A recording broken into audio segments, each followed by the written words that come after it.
E... Desculpa, gente, deu um negócio aqui, deixa eu ver. You cannot minimize... Desculpa. Apareceu uma coisa aqui na Ainda tela. bem que a gente tem edição, não é mesmo? Ainda bem que temos edição, não é mesmo?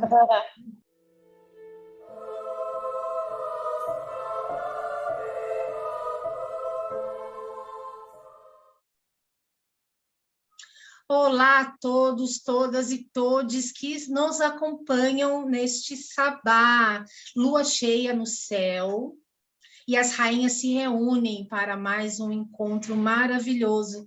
Primeiramente, quero dar as boas-vindas às rainhas, Lua Serena e Petrúcia Finkler. E nesta edição nós temos uma convidada muito especial, Obsidiana. Olá, Obsidiana, tudo bem? Oi, tudo bem? Sim, gente, eu estou muito feliz de estar participando aqui hoje desse encontro com vocês. Vai ser maravilhoso, com certeza, a nossa troca aqui neste sabá. A Obsidiana, ou Obsi, é sacerdotisa de Perséfone, guardiã do coven rainha cornífera. E ela é uma bruxa voltada ao trabalho das sombras e à conexão com o submundo. Nesta edição do Rainhas do Sabá, nós vamos falar sobre a bruxaria solitária. Coisas boas, coisas ruins, conselhos, babados da vida da bruxa solitária. Muitas bruxas e bruxos iniciam nesse caminho por intermédios da prática solitária. Algumas pessoas, por falta de conhecimento de outros bruxos ou por não terem acesso a covens, e outros porque realmente preferem seguir em carreira solo. Obsi, como se iniciou seu caminho e por que você optou pela bruxaria solitária, se é que foi uma opção mesmo? Então, babado é que eu sou a única bruxa, assim, da minha família. Minha família, todo mundo é cristão, eu cresci dentro do cristianismo. Eu não tenho amigas também presencialmente, né, que são praticantes de bruxaria. Então, assim, de alguma forma eu precisei mesmo, assim, empreender esse caminho sozinha, né? Ou melhor, com o Léo, né? Foi depois, porque, assim, a minha relação com a bruxaria está muito atravessada com o meu casamento, né? Eu conheci ele em 2013, vai fazer uns 9, 10 anos, e com isso a bruxaria também chegou na minha vida, né? Porque ele já lidava com o ocultismo, com a mediunidade, com a comunicação com o mundo dos espíritos e tudo. Então, ele foi esse limiar, sim, né? E a minha relação com ele que rompe a minha relação com a igreja, com toda a tradição que tinha na minha família e tudo. Mas, assim, de alguma forma, eu precisei trabalhar de maneira solitária, né? E eu acho que, assim, não integrar em um coletivo e fazer isso de uma maneira solitária, iniciar esse caminho, foi muito importante para mim, porque eu estava transicionando na época da igreja para a bruxaria. Então, assim, a gente vê que tem aquela tendência, quando está passando por esses momentos, por exemplo, uma quebra muito forte, né, de paradigma e tudo, a gente se vê muitas vezes sem chão, né? E foi assim que eu me vi na época.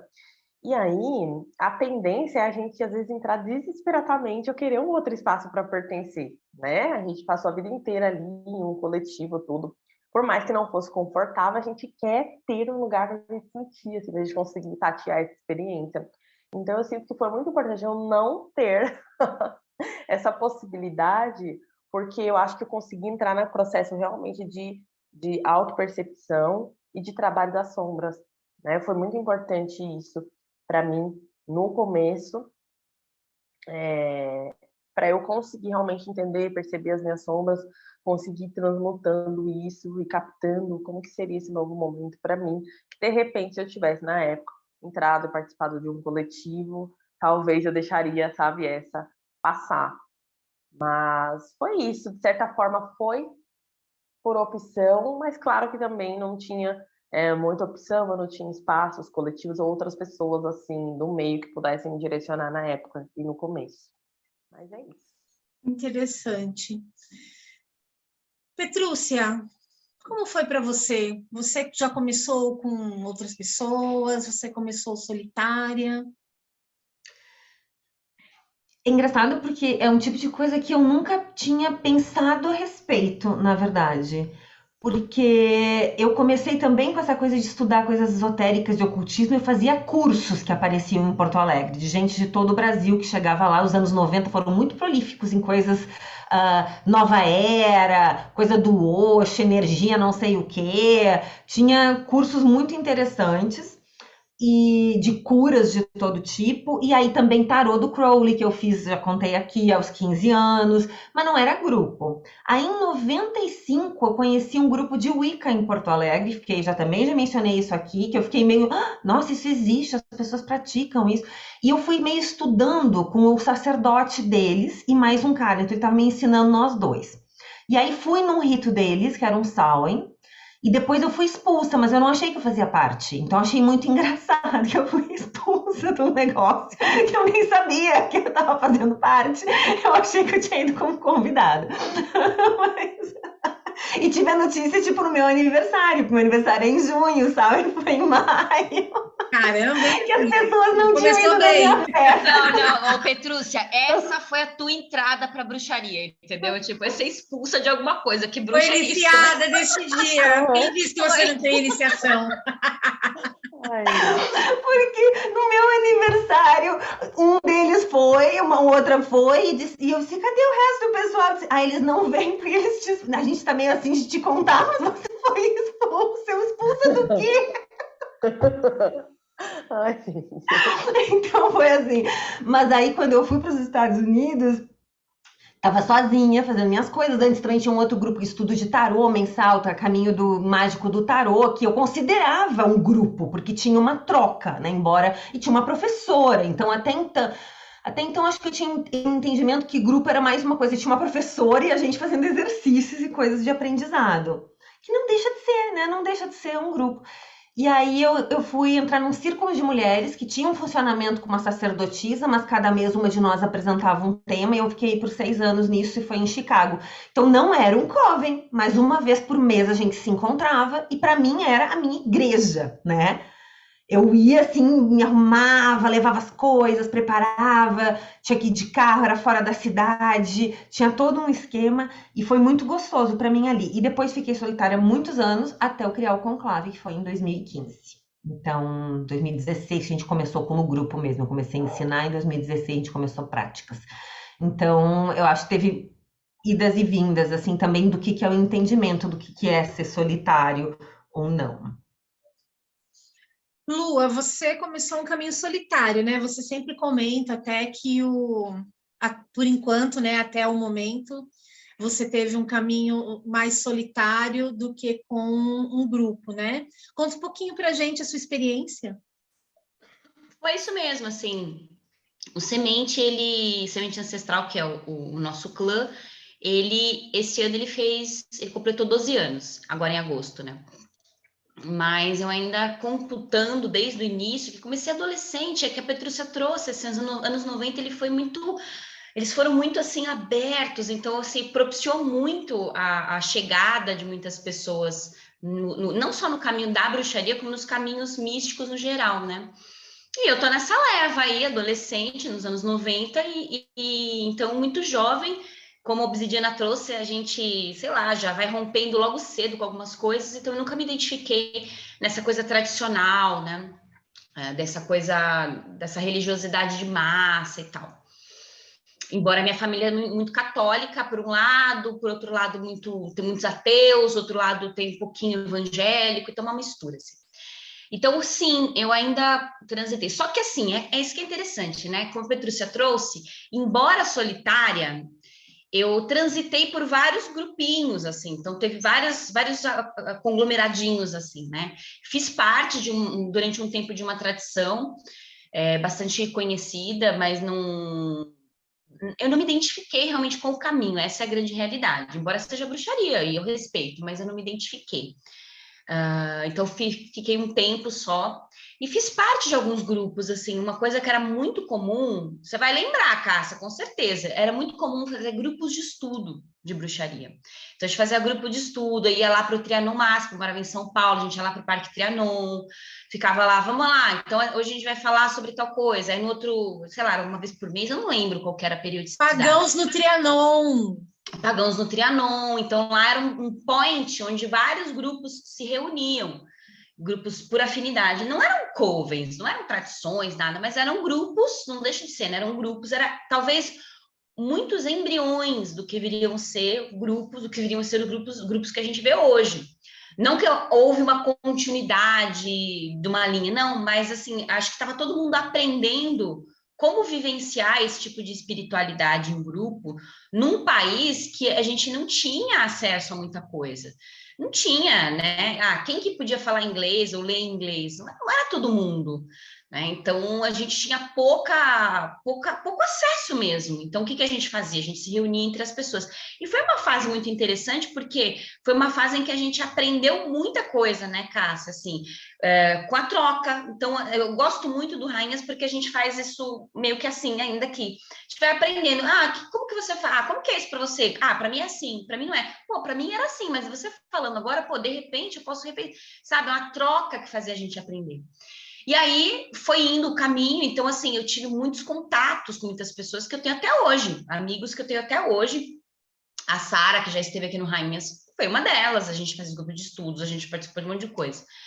Só que eu só vinha realmente fazer parte, assim, de um grupo quando do Semente Ancestral, que aí foi em 2010, que aí foi muito curioso, porque as pessoas começam a chegar, né? Elas vêm vindo assim, você poderia me ajudar nisso? Poderia fazer assim e tal?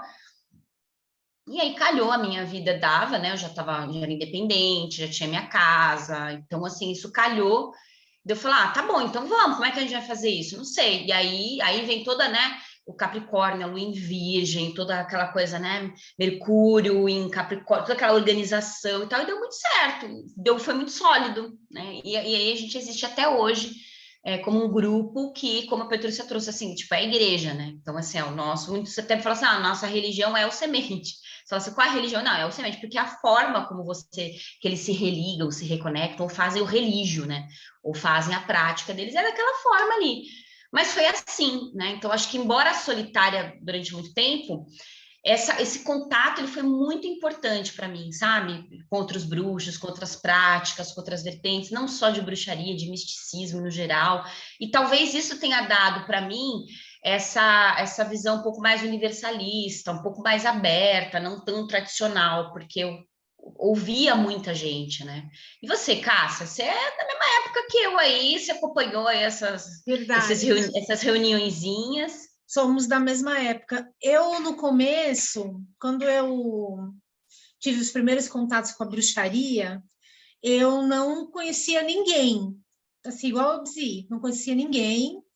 Na época, não tinha essa internet que temos hoje, não é mesmo?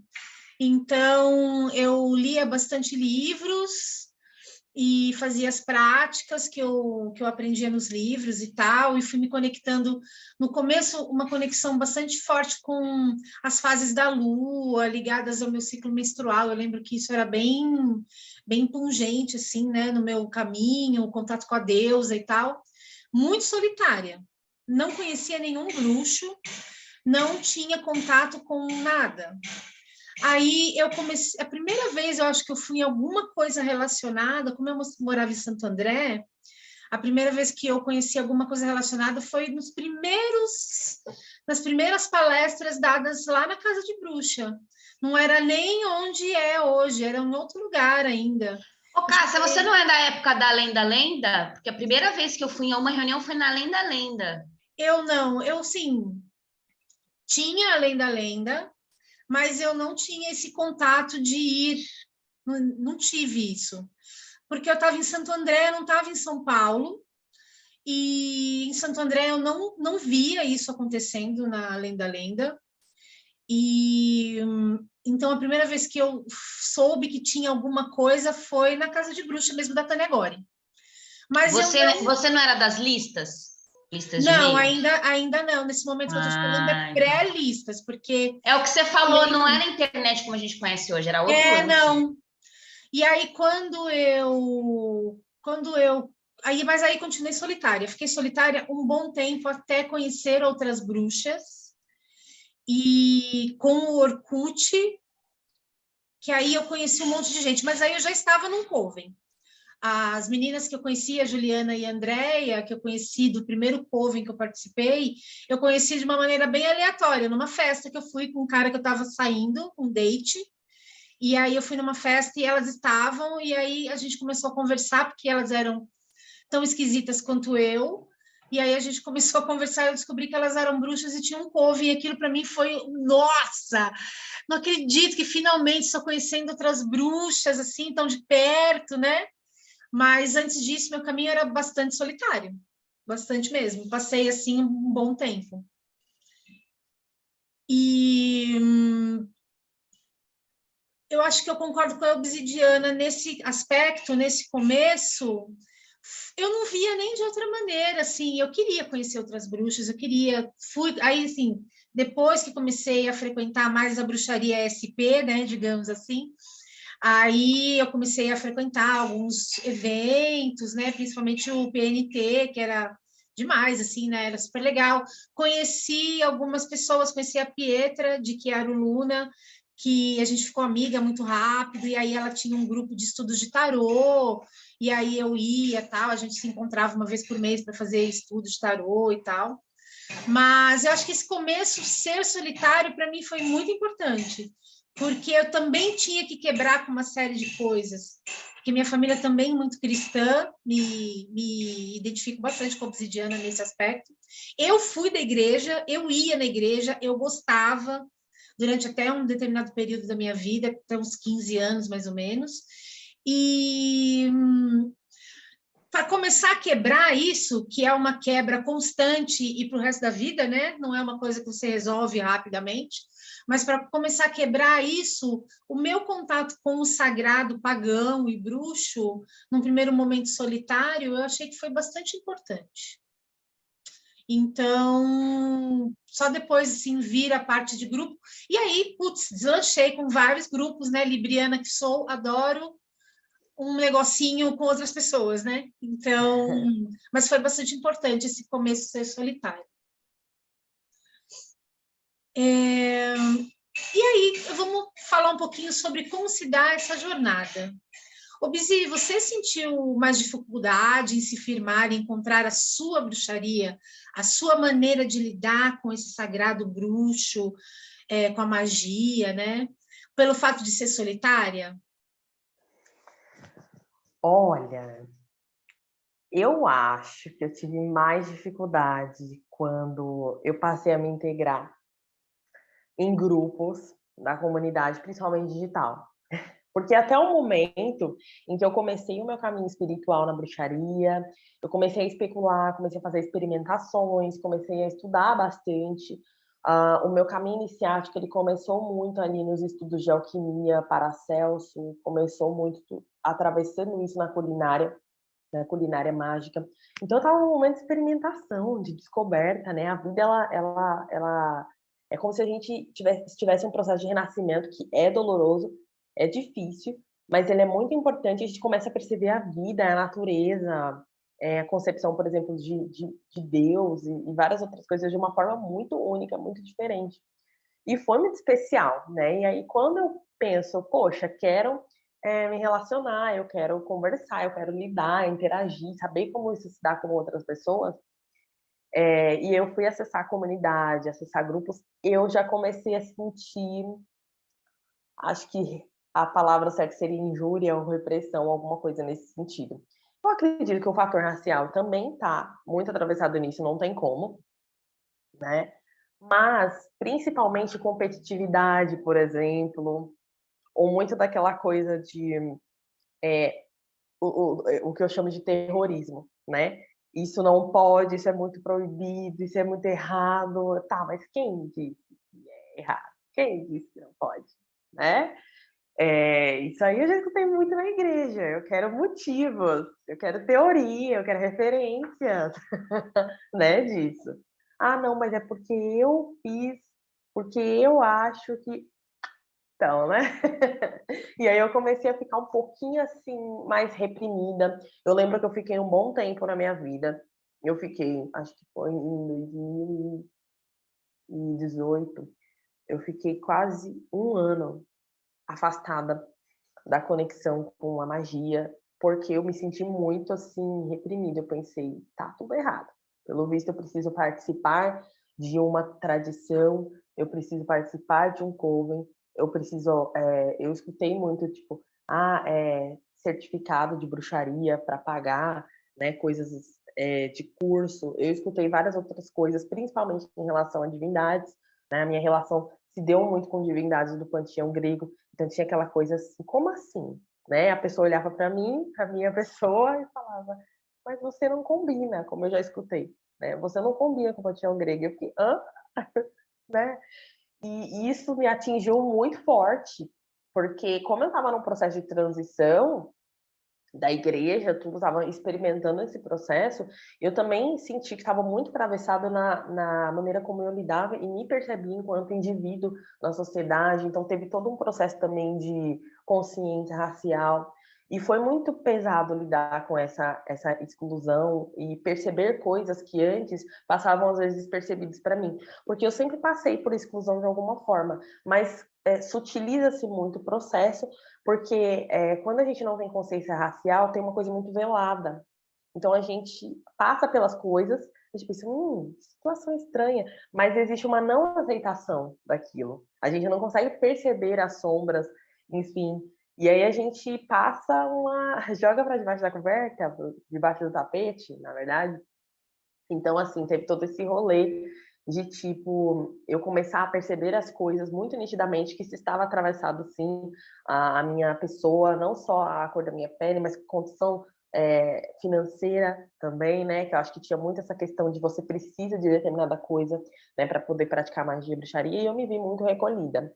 E aí, nesse momento, eu dei uma recuada e voltei novamente para conseguir me relocalizar e para conseguir continuar nesse processo de experimentação, porque eu acredito que nesse momento da minha vida eu teria parado, o que eu acho que acontece com muitas pessoas, porque depois que eu comecei a criar conteúdo no digital, né, falar com o pessoal, eu comecei a perceber muito forte pessoas que já estavam um bom tempo, queriam, mas estavam muito desanimadas de começar a trabalhar com a magia, com a bruxaria, né, e de aceitar essa bruxa interior, principalmente por conta dessas questõezinhas, sabe, da comunidade. Não vou generalizar, obviamente, né? Mas já dá já repele muitas pessoas, né? Às vezes de entrar nesse caminho. Mas é isso. Engraçado, né, que você estava falando e eu estava aqui refletindo que é interessante, né, que ninguém nunca diz para uma pessoa branca que ela não pode ser filha de um orixá X, né? As pessoas batem no peito, pessoas brancas, né? Batem no peito para falar que é filha de Iemanjá, que é filha de Oxum, que é filha de Ogum, né? E tudo bem, né? Agora, o que tem a ver, né? O que tem a ver? Nada, né? Absolutamente. Sim, então, acho isso muito curioso, porque acho que falar disso é falar muito também sobre a questão de privilégio e o quanto que, às vezes, a nosso próprio conhecimento cultural sobre as nossas origens, nossas raízes, é muito tirado de nós também, né? Porque, assim, é aquela coisa, eu comecei a perceber que, às vezes, as pessoas que eram pessoas brancas, elas tinham acesso mais fácil e até mais rápido, assim, na vida delas, a, por exemplo, orixás e tudo, do que eu. Então, eu fui conhecer bem depois. Isso vem muito também da própria... Não, eu não tenho associação nenhuma com isso. Eu ouvi muito isso na minha família, né? As pessoas, as mulheres, as pessoas da minha família, elas não se reconhecem enquanto pertencentes àquela cultura. Tem uma coisa de... Eu preciso me distanciar disso, né? Porque eu já sou naturalmente associada a isso, mas de uma maneira pejorativa, né? De uma maneira negativa e tudo. E aí, quando a gente se relaciona com outras pessoas de outros contextos diferentes, a gente percebe que essas pessoas já tinham acesso a isso. Então, eu mesmo converso com o Léo, eu falo, nossa, você já conhecia o seu orixá, já conhecia o Xalá antes mesmo de mim, né? De eu entender sobre essa cultura e tudo. E a gente fala muito sobre isso, isso é reflexo dessa questão racial, né? E é muito curioso isso que você falou, porque é isso, sabe? Os nossos corpos, nós não podemos ter acesso a uma determinada conexão com a divindade, a uma determinada cultura que é entendida como superior, mas as pessoas elas podem comungar livremente, né? O espaço de terreiro, embora seja um espaço de resistência, né? Ele é um espaço que abraça todos os corpos. Não aconteceu comigo dessa mesma forma, eu não fui recebida dessa mesma forma. Então eu vi muitas piadas de que na verdade eu estava comungando com uma pombagira, o que não seria problema nenhum. Mas assim, não era Perséfone, né, na minha vida. E eu ir buscar ajuda e ter esses tipos de piada, esses tipos de associações. Eu acho muito louco também essa questão de precisa ser da cultura para poder comungar com a divindade, porque eu, pelo menos, assim, na minha crença, eu acredito que as divindades, eles têm uma linguagem universal, né, de relação. Eu acho que eles assumem, sim, um corpo étnico-cultural, né? Eu acho que através da mitologia de uma determinada cultura, eles se movimentam dentro dessa mitologia, eles absorvem, usam essa energia para comungar, né, com a gente através dessas representações. Então é como se eles assumissem mesmo esse movimento, esse pulsar, esse corpo dentro dessa cultura, dentro dessa etnia. Mas eu entendo as divindades com a linguagem universal, né? E que consegue chegar a todos e a lugares que a gente nem imagina. Então, assim, eu acho bem restritivo, né, quando a pessoa fala isso, porque dá pra gente também puxar como é e como funciona a crença da pessoa a respeito dos deuses. Eu não compactuo, então já depois de um tempo comecei a pensar assim, olha, a pessoa tá pensando de um jeito, então provavelmente a forma como ela formula esse universo e a relação com as divindades é bem diferente da minha. Eu não vou me estressar mais, não vou absorver isso e vou seguir com o meu caminho, porque de repente, às vezes a gente tem uma influência dessa, vai acabar minando muito da gente. Então eu falei, ó, não dá, aqui você já está invadindo os meus limites, né, em relação à minha espiritualidade, não vou absorver isso, vou seguir com o meu caminho espiritual. Então tem esses momentos de também ter essa dança entre a gente ir lá, se relacionar com o coletivo, mas eu acho que também tem esse outro lado da gente, aqui eu preciso me isolar um pouquinho, entrar na minha caverna, para conseguir trabalhar a minha espiritualidade e a minha conexão com as divindades, com a própria bruxaria.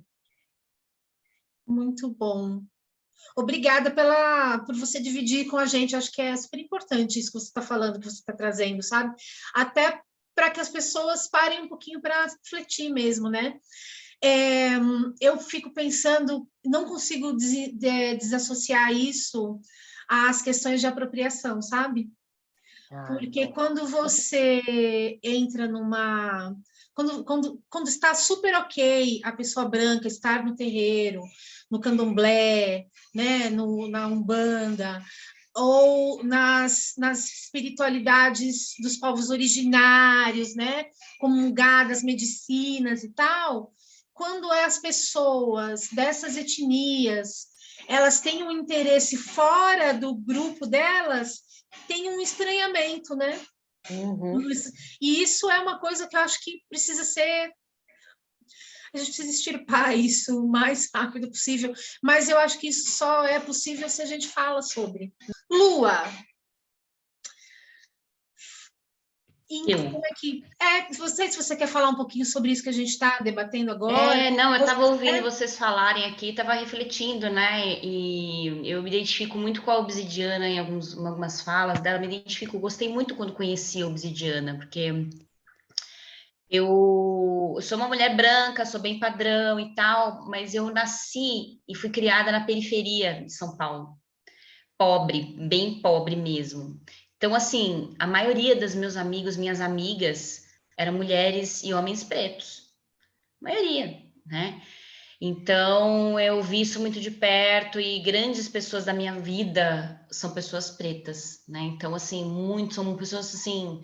Então, eu não passei por nada disso, mas eu vi, eu testemunhei muitas vezes isso acontecer. E eu sempre comento isso, assim, eu venho de uma família com muitas dificuldades, com muito... Então, isso me pega muito, assim, isso me emociona muito, assim, muita dificuldade financeira, né? Mas, assim, eu consegui, isso é mérito meu, sim, eu fui lá, eu fui atrás, consegui, hoje eu tenho uma boa vida. Mas eu não me canso de lembrar que todas as minhas amigas continuam lá. Todas as minhas amigas negras de infância continuam lá, né? Então, isso me passa muito pela cabeça, assim, tá, eu não tiro o meu mérito, meu trabalho, meu esforço, essas camadas de classes, assim, de dinheiro, né? E eu acho que quando a gente pensa a bruxaria, que, de certa forma, deveria ser inclusiva, né? Ela deveria ser a bruxaria daquele que não sabe ler e escrever, né? E não uma coisa tão elitista, porque eu vi muito isso também, isso sempre eu me sentia estranha, assim, também, nesse ponto, né? Eu era muito bem aceita porque eu não tinha cara de pobre. Essa é a realidade, segundo eles, porque eu sou branca. Então, isso é muito verdade, isso é muito verdadeiro, eu ouvi muitas vezes isso. Mas era da onde eu vim, né? Então, assim, isso também arranca um pedaço da minha história, né? Isso também arranca um pedaço do que eu vivi. Então, eu acho que, eu lembro uma vez, Cássia, que a gente, no Rainhas, a gente comentou, a gente conversando sobre os assuntos, e você falou assim, o que me importa mesmo é a bruxaria que transforma, né? Eu acho que é isso, é a bruxaria que inclui, a bruxaria que transforma, a bruxaria que vai romper essas coisas que são demasiadamente humanas na sua pior acepção, assim, no que há de pior do ser humano, né?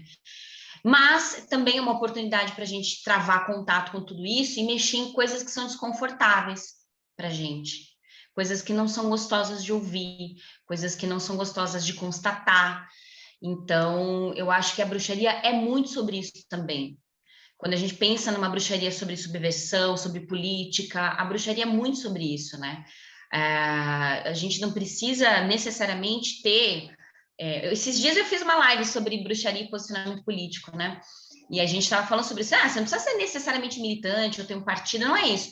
Mas é pensar que todas essas práticas que foram dizimadas, muitas delas, a gente nunca vai ter acesso porque foram destruídas, elas também passam por essas camadas de opressão, de preconceito. Nós somos 4 mulheres aqui, né? E o quanto que esse caminho ele vem resgatar o nosso sagrado, que também foi usurpado da gente, foi roubado. A gente falou isso várias vezes aqui, como mulheres, o quanto isso afeta a gente em camadas tão profundas que, como a Obsidiana falou, com relação a questões de raça, né?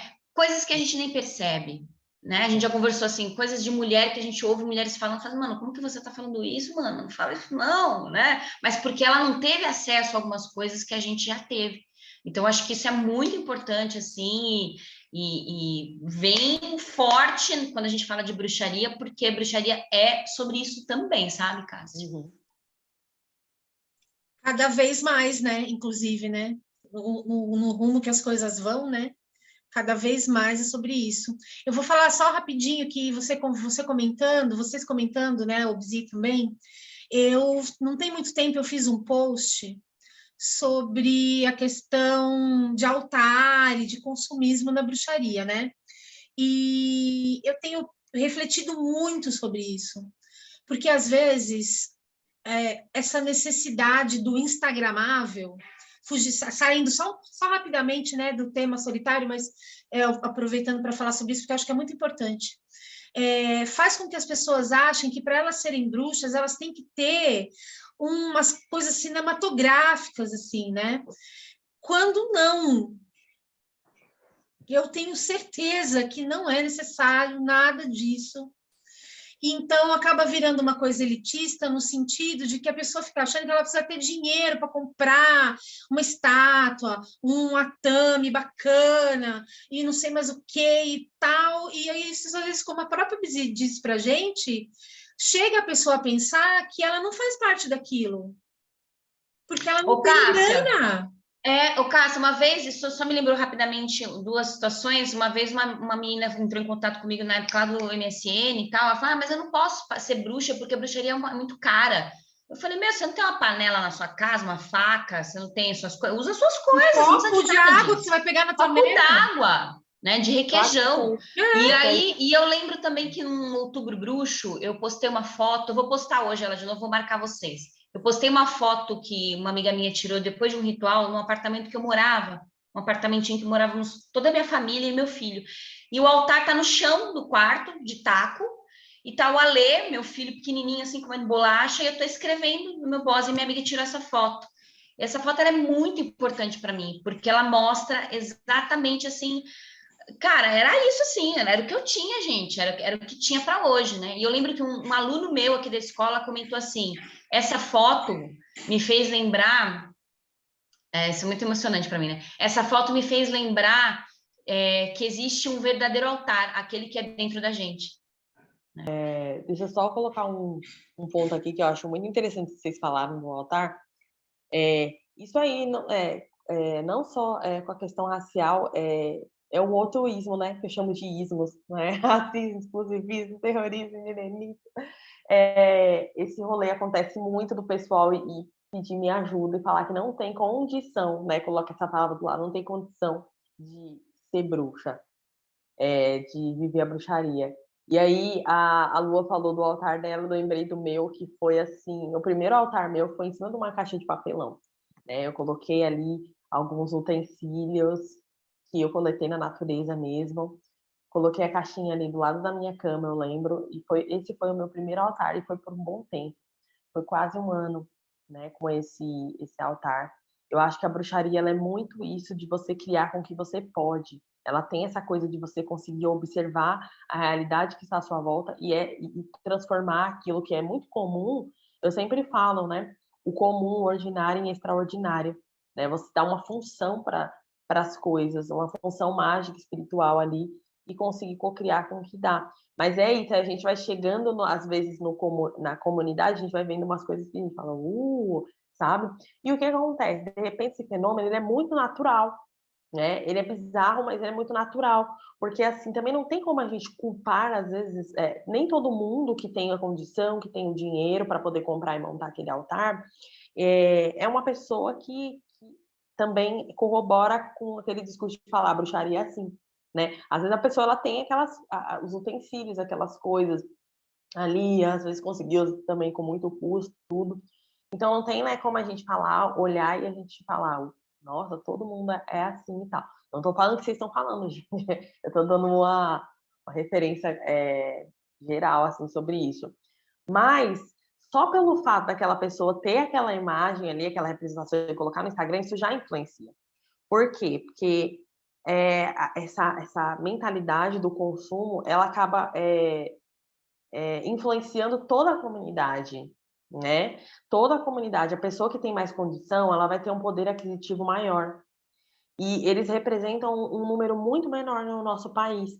Mas pela condição financeira, eles conseguem influenciar mais através do visual, através da estética, essa imagem, né? Então, a gente, de repente, por mais que o número dessas pessoas seja menor, quando elas surgem, elas aparecem, a gente tende a olhar aquilo muito como assim, é uma referência e tudo. E muitas pessoas, claro, se aproveitam disso, né? E se colocam como, né? Eu vou legitimar essa experiência da magia, essa experiência da bruxaria, e a bruxaria real, né? A bruxaria verdadeira é a bruxaria assim. E aí que a gente vai se sentindo daqui de baixo meio assim, né? Porque não, mesmo que, enfim, eu seja uma pessoa preta, vocês tenham uma realidade diferente da minha, nós temos, todo mundo passa por dificuldade, né? Então nós temos camadas e níveis diferentes de dificuldade que nós passamos, e a gente também vai olhando isso e ficando meio assim, né? Uau, não me sinto desse jeito, estranho. Será que estou fazendo alguma coisa certa, errado? O que está acontecendo? Porque a minha bruxaria não é sobre isso. Mas muito interessante esse tema, dá tema aqui para outros encontros, hein? Nossa, com certeza. Petrúcia. Eu vou voltar para o solitário para enganchar no que vocês estão falando, porque eu acho que ser solitário no começo do caminho tem duas coisas interessantes. Ajuda você a conhecer quem você é, porque você tem liberdade de uma experimentação. Você lê uma pessoa, testa assim, você segue a outra, testa assado, sem nenhuma pressão ligada a grupo. né? Então tem essa possibilidade de caminho, né? De que aquilo pode ser super positivo no sentido de você ter muita liberdade de experimentação. E por um outro lado, pode te deixar também muito encantado com tudo, sem uma noção real do que está por trás, né? Então, o que aconteceu com muitos de nós? A gente vai lendo, vai vendo, vai praticando e acha que esse caminho mágico, nós como buscadoras, no começo dos nossos caminhos, eu acho que nós 4 partilhamos disso, a gente vem com o olho brilhando. E todo mundo que se encontrava como bruxo nos anos 90 no Brasil me conta, nossa, a gente era muito aberta, a gente queria trocar, a gente queria saber o que as outras pessoas estavam fazendo. E eu também fui assim, só que acabou sendo no outro território. Mas mesma coisa. E aí a gente começa a descobrir que é cheio de não pode, assim, que é certo, você está fazendo errado, quem são aquelas pessoas ali. E eu acho que o que aconteceu com a Obsidiana, quando eu estava ouvindo ela contar no primeiro momento, foi que você caiu muito direto nos preconceitos. Você foi logo esbarrando na sombra desse paganismo. Porque para o paganismo dos livros, tudo é lindo, tudo é inclusivo. Na internet, tudo é super inclusivo, gente. Todas as manifestações, todas as cores, todos os corpos, todas as sexualidades. Todos os gêneros ou não gêneros. E aí você vai entrar, vai conhecer os grupos, ou vai conhecer as pessoas, e não é assim. Então, eu acho que foi muito curiosa a sua experiência do Diana, porque eu acho que você, até pela questão da sua cor, você veio cheia de amor, Perséfone, e as pessoas, como assim? Você não pode contar Perséfone, da onde que não pode?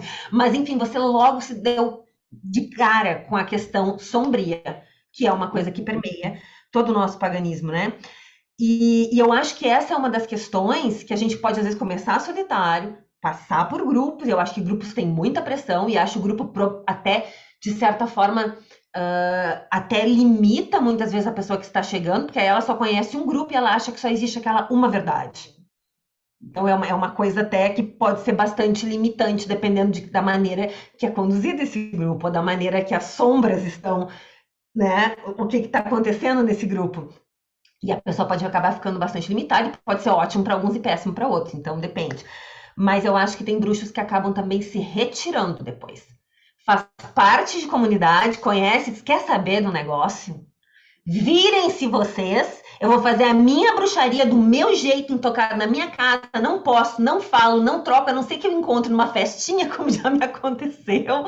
A pessoa diz, eu vejo você postar uns negócios bruxos, também sou bruxo, pratico desde os anos 90. Eu disse, cara, você nunca mencionou nada. E tá, ai, Petrúcia, não quero participar de nada assim, ó, porque já me incomodei muito e hoje eu faço as coisas só do meu jeito. Então, eu conheço algumas pessoas que, assim, por acaso, que eles não abrem mais a boca, nem para dizer que fazem. É bem escondida, completamente o avesso de qualquer coisa pública sobre o tema. E eu acho que tem a ver com essa encher o saco e cansar do que é falado e às vezes das imposições, né? Que ter grupo ou você estar publicamente falando disso a que a gente fica sujeito.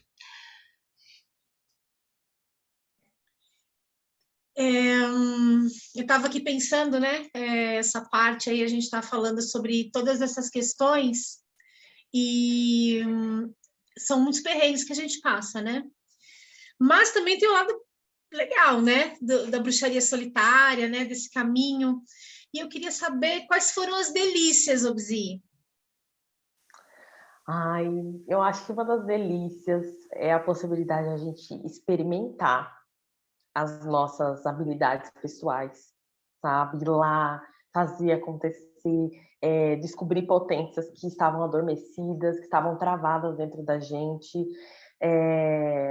A liberdade de poder fazer isso, sabe? De uma maneira única, é uma coisa maravilhosa do caminho solitário. Eu sinto que também essa coisa de você ir tateando e sentindo como vai se dar a sua espiritualidade.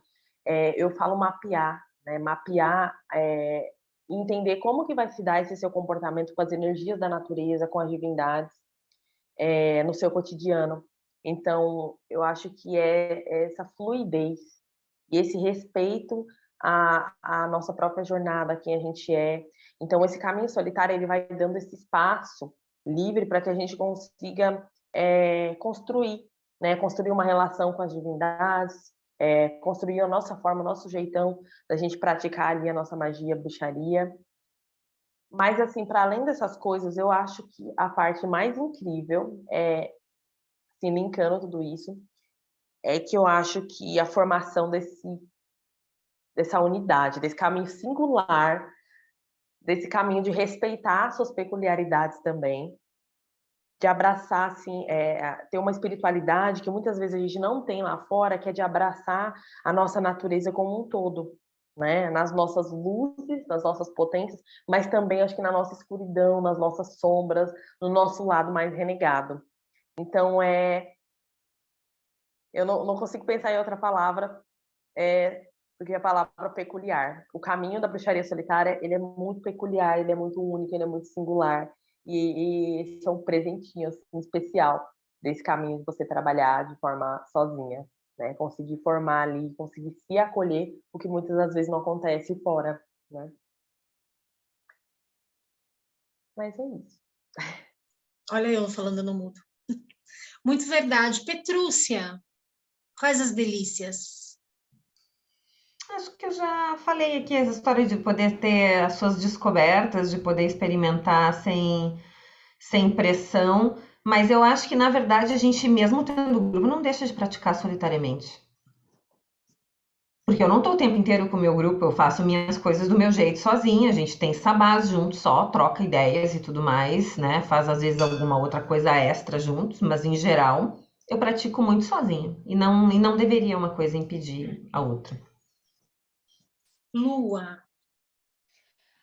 Eu também acho que a gente foi meio que trazendo, né, no decorrer do nosso papo isso, né? Eu acho que eu acho que é fundamental também a pessoa ter essa prática solitária. Eu conheço pessoas dentro do meu grupo que só conheceram a partir do grupo, né? Então começaram a partir do grupo.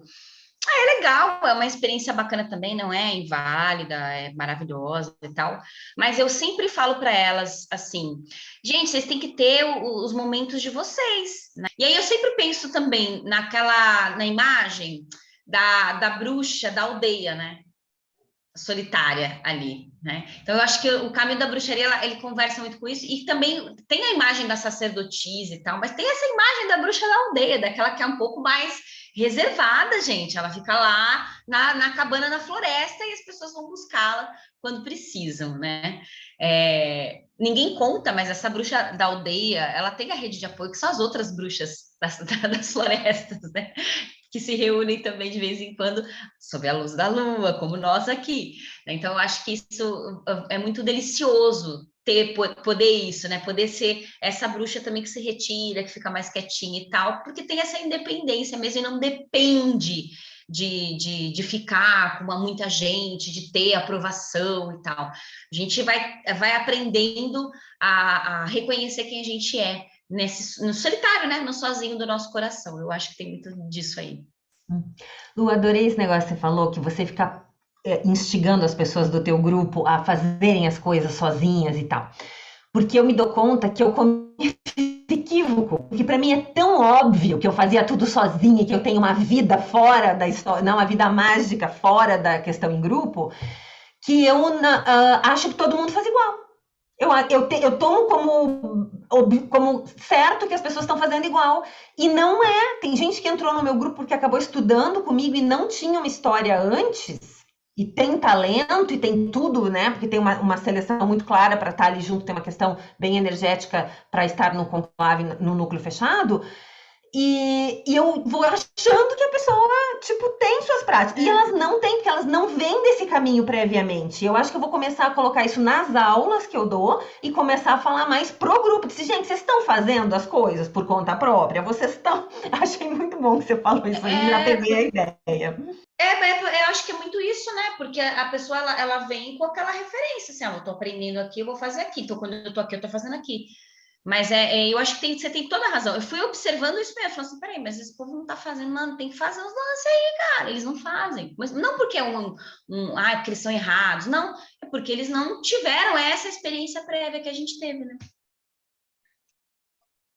Bem interessante isso que vocês falaram. Eu, no meu coven, sempre, eu também acho que é inerente, porém eu tenho um costume de dar uma incentivada, assim, sabe? Ah, você tá precisando de tal coisa, olha, aproveita, tal, fase da lua, não sei o quê, faz alguma coisa na sua casa, né? Tenha contato com os deuses e tal. Eu vou falar brevemente, né, sobre as delícias. Concordo com tudo que vocês falaram, acho que vocês resumiram tudo, mas eu queria deixar também o lado do contato com os deuses, né? Todas aqui somos bruxas pagãs, né? Então, eu acho que existem contatos com as divindades que só no silêncio da sua prática solitária você vai alcançar. Depois você pode dividir com o seu grupo, né? Também vai ter a experiência do culto e do contato, da conexão com os deuses que é feita de forma coletiva, né? Quando você tem um grupo e tal. Mas existem coisas que só você, a sua velinha e a sua meditação e a sua conexão trazem, né? Ai, Cássia, eu vou dividir uma coisa com vocês só no privado depois, com relação a isso.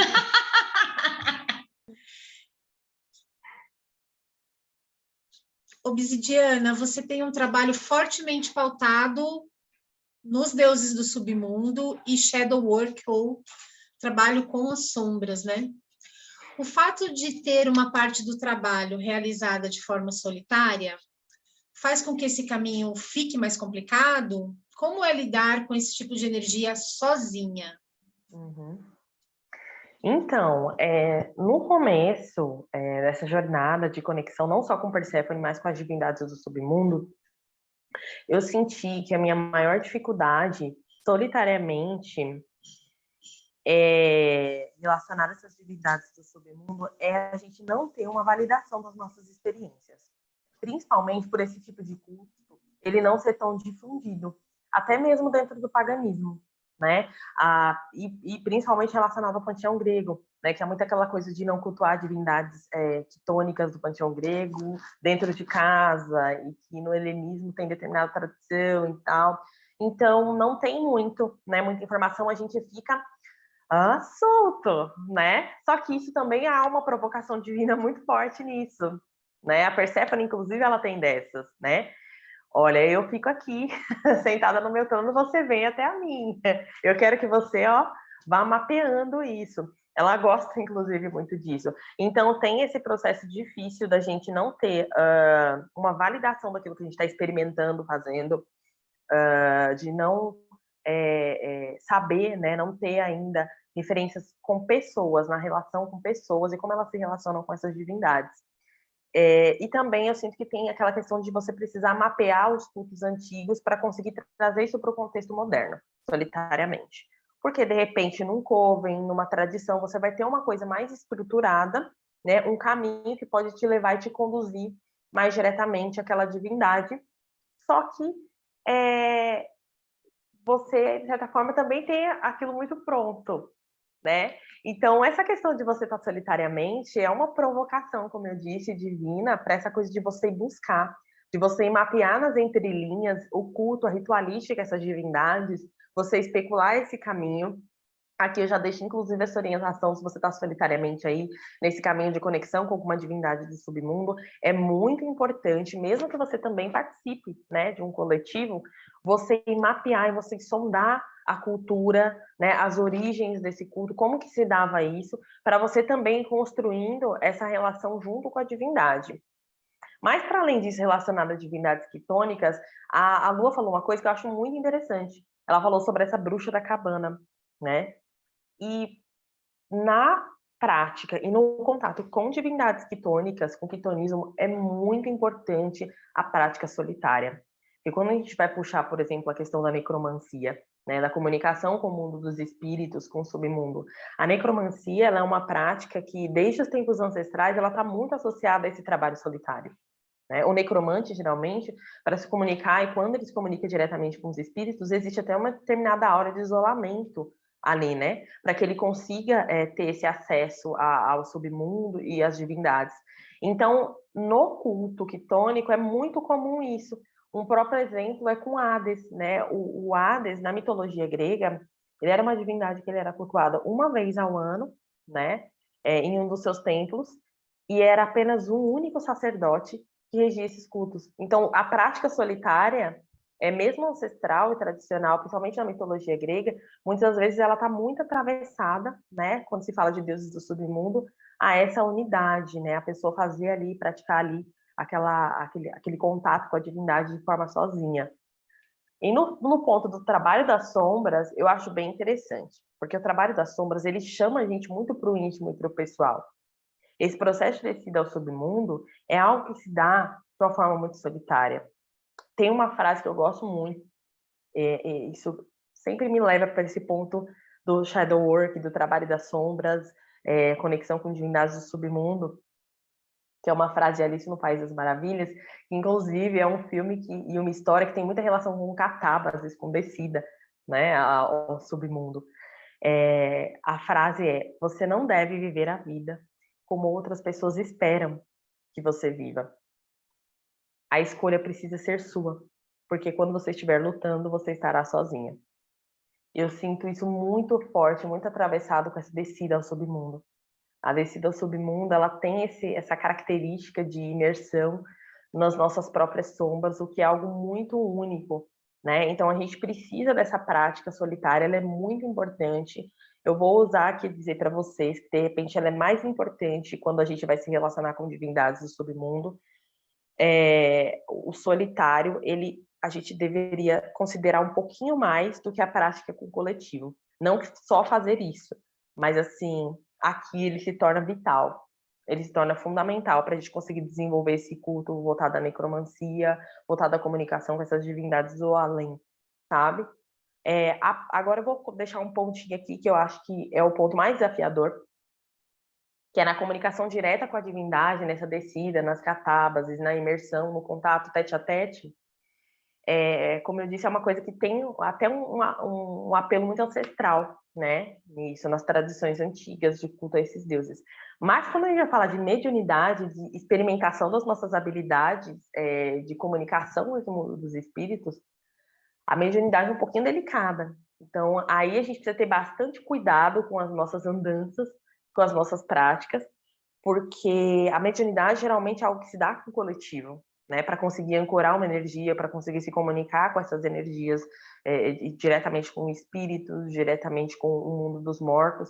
Então, eu só coloco aqui uma orientação para a gente tomar muito cuidado, e que nesse caminho não dá muito para a gente ir com a sede ao pote já, experimentando tudo, validando tudo, sem antes a gente estudar bastante para saber como é que a gente vai lidar com as intempéries, com as dificuldades que podem atravessar o nosso caminho de conexão com divindades do submundo. Então, é um caminho que envolve bastante da gente estudar e da gente procurar buscar, né, na história, como eu disse, nas entrelinhas da história, como se dava essa relação e ir pouco a pouco experimentando, inclusive se dando, mesmo no caminho solitário, um grau assim de distanciamento entre uma imersão e uma conexão um pouco assim longo, né? Eu sempre falo que, por exemplo, contato direto, ritualístico, descidas, o trabalho mais voltado assim a descer o submundo, se conectar com a divindade, dá uma periodicidade de 3 em 3 meses, a cada 6 meses. Não é uma coisa que a gente fala, toda semana, porque, por exemplo, eu sou devota de Perséfone, toda semana eu tô lá, né? Descendo ao submundo. A gente precisa dar esse limite para nossa saúde mental, para a gente conseguir processar tudo que a gente experimentou nessa viagem. Mas acaba que sendo muito solitário mesmo. E tá tudo na paleta de divindades do submundo. Interessante, né, Obzi? Nós aqui compartilhamos a mesma deusa mãe, não é? Eu e Obzi. E é interessante até pensar que Perséfone nos dá essa, inclusive, já nos dá essa opção de compreender que não é o tempo todo submundo, porque ela também tem um momento o período de ponto de força de energética na primavera, né? Então, ela mesma nos mostra, né, com sua história, né, com os dois pontos, né, a importância de você ter esse equilíbrio, né, não ficar só achando que é deusa do submundo, né, mas também tem o outro lado, né, de deusa da fertilidade, inclusive, né? Sim, isso já provoca a gente para essa coisa de coletivo, né? Exato, é Ora está verdade. ali na caverna, ora vai, entrega, se comunica com o mundo, dança, celebra, mas tem que ter esse equilíbrio, porque senão a gente acaba se enterrando muito no submundo, né? Ou a gente acaba ficando muito na margem, se relacionando muito, estando muito ali no coletivo, e a gente não se permite as imersões mais profundas, contatos diretos que só Perséfone vai conseguir trazer essa resposta para a gente sobre determinadas coisas, sobre determinados mistérios, não só ela, como outras divindades também. Petrúcia, como se dá o seu trabalho com deuses de submundo? Ou também se você tem alguma prática de shadow work, como é? Grupo, solitário? Eu acho que no paganismo nós temos um entendimento muito equivocado do que significa shadow work. Shadow work não é integrar a morte. Shadow work não é cultuar deuses tônicos e do submundo. A gente vai entender como sombra tudo aquilo que não é vivido, tudo aquilo que não está na superfície, tudo que eu refugo, tudo que eu não quero. Então, se eu por acaso vivo só no submundo e faço tudo trevozinho, isso é o que é a consciência para mim. E a luz e as coisas solares e luminosas vão para a sombra, porque há uma inversão. Então, a gente, acho que por natureza, no paganismo, já vai muito em busca do que a sociedade tem como sombrio. Mas isso não quer dizer que isso é o nosso sombrio. Então, eu acho que o nosso sombrio tem que descer níveis mais abaixo, né? E eu acho que o trabalho solitário, de entrar nos primeiros contatos com essas divindades e o que é sombrio para a sociedade, é muito legal o trabalho solitário. Agora, o nosso trabalho pessoal de sombra vai se dar na arena da interação com o outro. E pode ser no grupo, na família, com o marido, com o namorado, com a namorada, com o filho, com um colega de trabalho. O mundo é a arena onde a sombra vai se dar. E nos grupos a gente tem, na verdade, uma chance muito boa, porque emergem coisas muito feias em nós. Coisas muito de ego inflado, de superioridades, de competição, de dar uma escorregada no outro, de passar a perna. Isso tudo é sombra. E a Obsidiana tinha falado lá no começo da conversa sobre autopercepção no trabalho com a sombra. E para mim, o trabalho de sombra é autopercepção. Então a gente faz.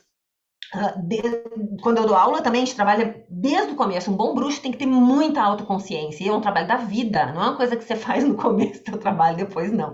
Então você faz sempre. E use tudo que você tiver a seu dispor. E você pode usar, obviamente, terapia para fazer a continuidade do seu trabalho com sombras, o contato com os seus deuses. E muitas vezes os teus deuses vão te mostrar na tua cara: olha quem que você está sendo aqui, que bundona que você está sendo aqui, que horror isso que você está fazendo. Enxergue-se. Foi muito assim. Enxergue-se, olha isso que você está fazendo, mas não é com a deusa, é na vida, na arena da vida. Essa sombra nos apodrece, nos destrói, nos autossabota, né? É nessa arena aqui que isso acontece de maneira muito forte. Então, eu acho que é importante a gente continuar sempre esse trabalho de autopercepção e dentro dos nossos trabalhos. Nós temos, claro, deuses que são considerados sombrios na nossa prática. Acho que a maior parte dos nossos deuses do conclave são mais sombrios mesmo. Tem um solar, mas também é sombrio. Todos eles têm mais de uma face, gente. Eles não são uma coisa só.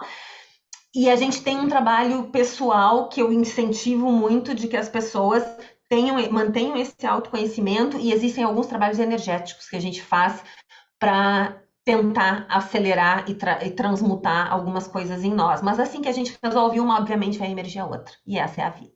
Você trouxe que fala muito dessa questão assim também dessa dança cíclica, né, que a gente precisa ir fazendo, e de como também o coletivo e o grupo, ele pode inclusive ser o próprio shadow work acontecendo, porque através de um grupo, de um coletivo, existe sempre uma provocação. Quem tem essa coisa de flertar com as sombras, como eu falo, né, com divindades do submundo e tal, tem essa tendência aí de também isolamento. Então, eu sinto que isso também é uma provocação, a gente interagir, a gente lidar com outras pessoas, né? Então, muito interessante isso que você falou, que de repente o que é luz para uma pessoa, às vezes é sombra para você e vice-versa. Porque eu também sinto muito isso, que o trabalho das sombras, é... eu já cheguei a falar algumas vezes que não é essa coisa de pagar de trevoso. Ah, estou em processo de trabalho das sombras. E aí a gente veste toda uma energia e começa assim aquela coisa de emanar essa energia de, por exemplo, sacerdotisa das trevas, uma coisa do tipo como eu falo. Eu sinto que é muito de acessar esse other side que eu falo, né? Esse outro lado, o lado oculto. E às vezes esse outro lado oculto é bem diferente de pessoa para pessoa, né? Então, tem pessoas lá no meu coven que estão no processo de obsessão. Eu sempre fui uma pessoa que sempre lidei com um lado muito sombrio, né? E agora eu tô me vendo trabalhando com uma outra face de Perséfone, com um lado mais primaveril e tudo, enquanto que para outras é totalmente diferente. Mas eu sempre sinto que também, além da prática solitária, o grupo em si, ele também é uma própria provocação e que, às vezes, a gente vai ficar resistente, né? A gente não vai querer se envolver, a gente não vai querer estar com outras pessoas, mas isso também escancara muito forte para a gente uma sombra pessoal, que às vezes está muito atravessada em questões que a gente não quer trabalhar, em caquinha, né? Arrogância, aquela coisa de prepotência, aquela coisa de não querer interagir também, Obsidiana. timidez. Obsidiana, tem um negócio que na primeira aula eu mando todo mundo fazer, que vem estudar comigo. Chama-se o caderno da desonra. Você tem que listar naquele caderno todas as suas grandes culpas, as vergonhas, as coisas erradas que você fez. Ninguém pode ter acesso àquilo, exceto você. Sim. Mas você precisa saber tudo que você mais, o que mais te persegue das tuas atitudes e pensamentos e erros do passado e do presente que você vai adicionando. Só que Nossa, trabalhar incrível. neste caderno deixa todo mundo deprimido. Sim. Isso é trabalho com a sombra. Você fica péssimo de trabalhar naquilo. Gente, como é que pode tanta coisa ruim dentro de mim? Como é que eu fiz tanta coisa errada? E tem aquela coisa, né? E olha, isso aí é só o que você tá anotando, tá? Tem várias camadas que você nem acessou ainda. Para aquilo que você nem sabe, né? Agora Você você nem não sabe que não sabe, baby. Mas você precisa saber. Esses que você vai lendo, você precisa ter noção para você não fazer bullying consigo mesmo e não sofrer bullying. Você olha, infelizmente, realmente, eu fiz esta porcaria aqui, sim, sou culpada, Legal, não me orgulho, mas estamos trabalhando, porque estar aqui é estar se auto-melhorando o tempo todo. Interessante, Petrúcia, você sabe que, abrindo um parênteses aqui, essa sua prática, não sei se você sabe, mas essa sua prática era uma prática dos rituais maiores de Eleusis. As pessoas tinham que listar suas vergonhas, mas diferente de você, os sacerdotes, enquanto faziam o trajeto de Atenas até Eleusis, eles iam listando em voz alta as vergonhas das pessoas. Ai, que Para que quando gostoso! chegasse num determinado momento ali do caminho, essas pessoas deixassem as margens lá de um rio, né, que eles passavam, essas vergonhas para trás, para uma nova vida. Mas você, não sei se você sabe, mas você está incitando as pessoas hoje um trabalho ancestral, dentro dos mistérios, justamente, de Perséfone, No grupo de estudos tinha muito isso. Eu fazia muito isso no grupo de estudos. Eu já comecei assim, o grupo de estudos da Perséfone foi, eu acho que foi 2 anos atrás. Eu comecei o grupo de estudos. Eu tô rindo porque o grupo começou com 150 pessoas. Era um grupo de estudos ainda, né? Então, o grupo de estudos tinham sementes aonde eu transmitia sobre os mitos e tudo. Teriam os mistérios menores e os mistérios maiores, para o pessoal trabalhar isso dentro da sua própria vida de forma solitária, né? Mas também, ao longo desse período, tinha um shadow working. E aí, foi acontecendo o quê? Foi saindo gente, né? Então, conforme ia tendo esse rolê de caca, né? Esse rolê da gente perceber, da gente conseguir notar as nossas sombras, foi saindo. Do grupo de estudo 150 pessoas, hoje a gente tem um Coven com 13 pessoas. Então, para ver como esse trabalho das sombras dói. O trabalho das sombras dói, é difícil, né? Não, não, adorei tudo que vocês falaram, assim, eu acho que isso é fundamental, realmente, esse trabalho. Dentro do grupo, a gente tem sim, até porque a gente tem toda uma estrutura de luz e escuridão, né? Então, a gente tem todo um momento que para nós é propiciado pela natureza, da gente fazer esse movimento, buscar fazer esse movimento em direção àquilo que é luminoso, aquilo que, né, é dia, e em outros períodos, aquilo que é mais profundo, escuro e noite.